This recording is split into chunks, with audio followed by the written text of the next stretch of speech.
Olá, galerinha, tudo bem? Nesse podcast nós vamos estudar sobre os grupos sociais. Os grupos sociais, eles correspondem às relações estabelecidas entre duas ou mais pessoas.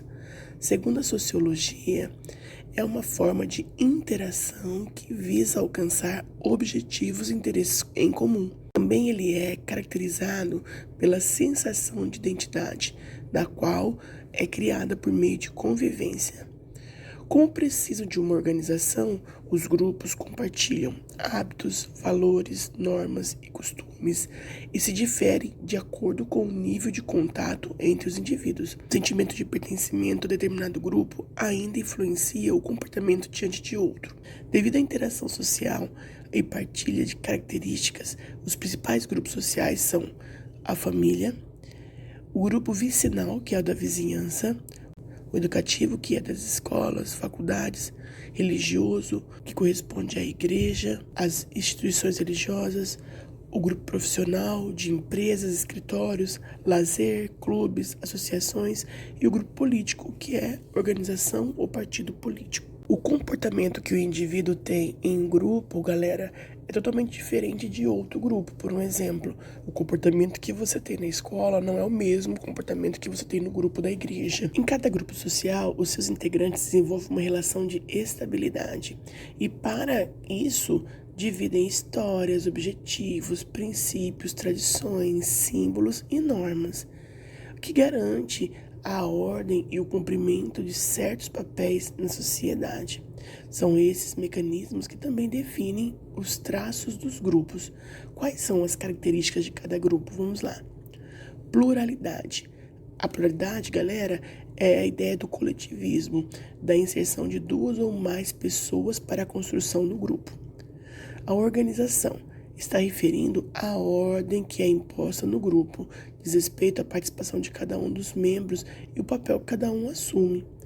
Interação social. Mesmo com diferentes contatos, diferentes maneiras, os indivíduos comunicam-se e interagem entre si. Exterioridade. É a existência do indivíduo que independe de sua inclusão em um grupo. O objetivo em comum. Geralmente, galera, a ligação entre os integrantes de um grupo são os valores, os princípios, os interesses em comum. Consciência grupal.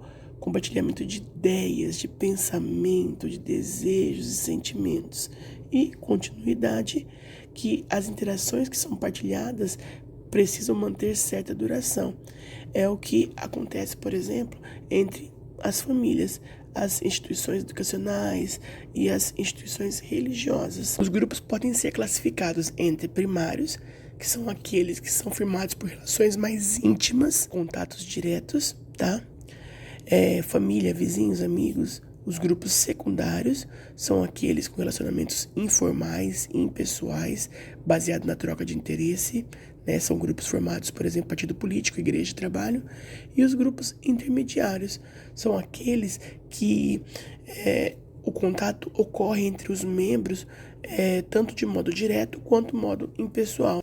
Vejam bem, atenção, há uma diferença entre grupos sociais e agregados sociais. Os agregados sociais, as pessoas têm proximidade física, mas as relações e comunicações são mínimas.